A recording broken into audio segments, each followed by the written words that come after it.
Assalamualaikum warahmatullahi wabarakatuh. Alhamdulillahirabbil alamin. Puji syukur marilah kita panjatkan kehadirat Allah Subhanahu wa taala yang selalu melimpahkan rahmat dan hidayahnya pada kita semua, dan alhamdulillah kita semua dalam keadaan sehat walafiat. Baik, kita akan masuk ke materi nyeri dan penggolongan analgetika. Apa itu nyeri dan bagaimana penggolongan analgetika? Mari kita ikuti kuliah ini. Saudara-saudara sekalian, apa definisi nyeri? Ya. Nyeri itu adalah pengalaman sensorik dan emosional yang tidak menyenangkan, yang berhubungan dengan atau menyerupai kerusakan jaringan aktual maupun potensial. Pada umumnya, rasa nyeri hanya merupakan suatu gejala yang dapat menjadi petunjuk adanya bahaya atau gangguan-gangguan di dalam tubuh, misalnya peradangan seperti rematik, encok, atau infeksi-infeksi kuman atau kejang-kejang otot. Nah, jadi nyeri itu menunjukkan suatu gejala dari suatu penyakit. Terapi atau pengobatan rasa nyeri dipengaruhi psikis, misalnya kesabaran pasien, ini sangat individual ya, dan kemampuan pasien menerima nyeri. Ada orang yang tahan terhadap nyeri yang hebat, tetapi ada orang yang tidak tahan meskipun nyeri tersebut sangat ringan. Apa penyebab nyeri? Pada umumnya, rasa nyeri hanya merupakan suatu gejala yang dapat menjadi petunjuk adanya bahaya atau gangguan-gangguan di dalam tubuh. Misalnya peradangan seperti rematik dan encok, infeksi-infeksi kuman, atau kejang-kejang otot. Rasa nyeri dapat disebabkan adanya rangsangan-rangsangan mekanis atau kimiawi yang dapat menimbulkan kerusakan-kerusakan pada jaringan yang selanjutnya melepaskan zat-zat tertentu yang disebut mediator-mediator nyeri.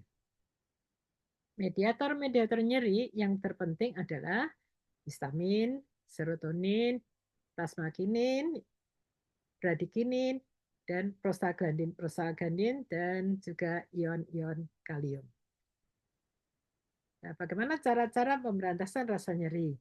Berdasarkan proses terjadinya nyeri tersebut di atas, maka rasa nyeri dapat dilawan dengan beberapa cara, yaitu yang pertama, merintangi pembentukan rangsangan dalam reseptor-reseptor nyeri perifer, yaitu digunakan dengan menggunakan analgetika atau anestetika lokal.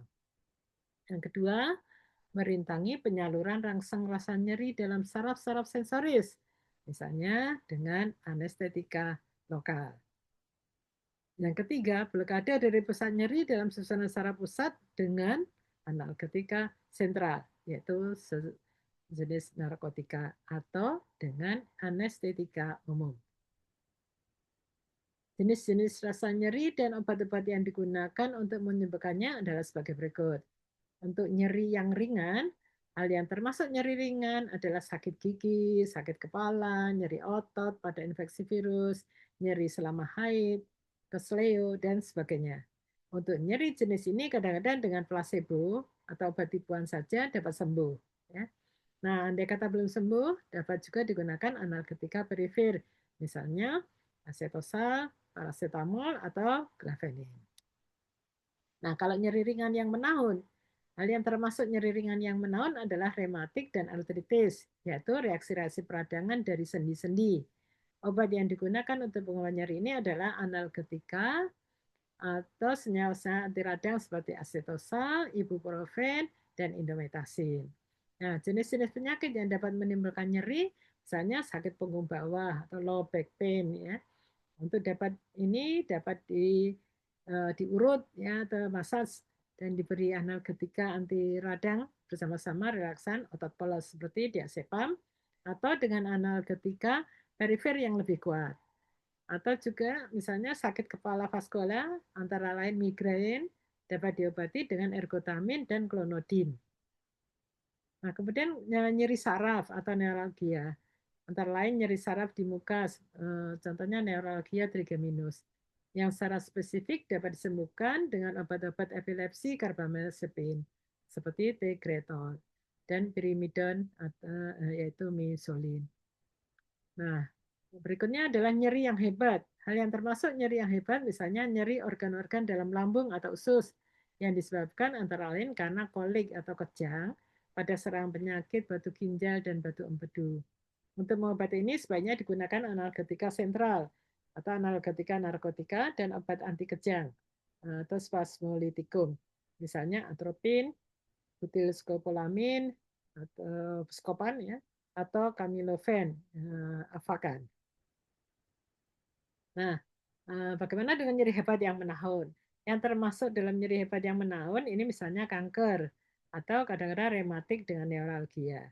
Untuk pengobatan ini diperlukan analgetik yang kuat, yaitu analgetika narkotika, ya seperti fentanyl, dextroamphetamida, atau benzitramida.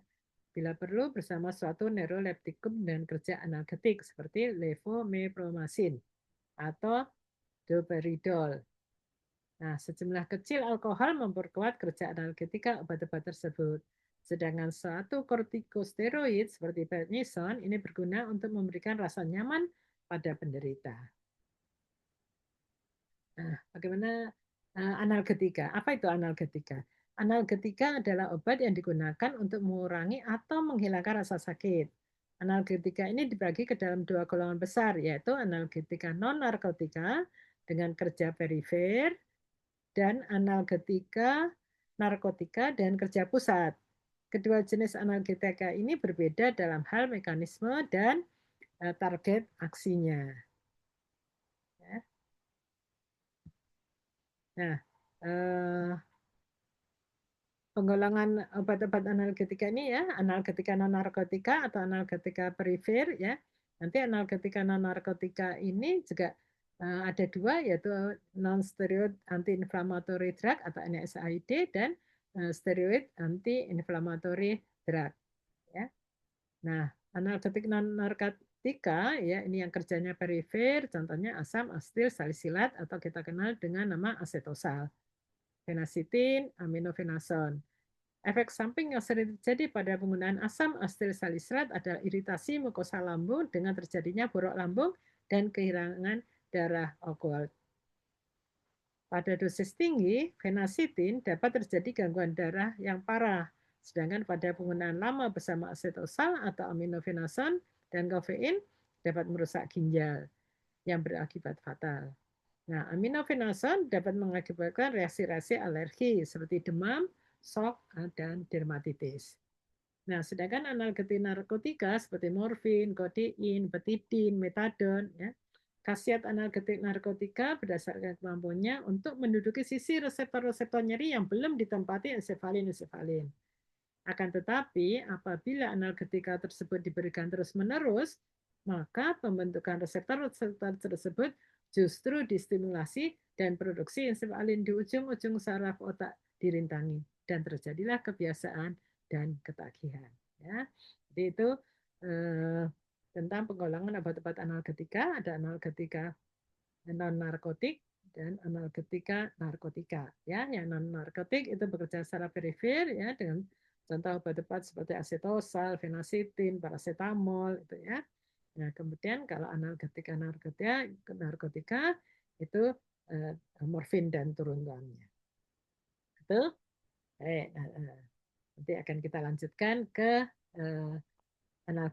penemuan-penemuan analgetika. Itu saja untuk hari ini. Terima kasih. Selamat dan semangat belajar. Semoga sukses selalu. Amin. Assalamualaikum warahmatullahi wabarakatuh.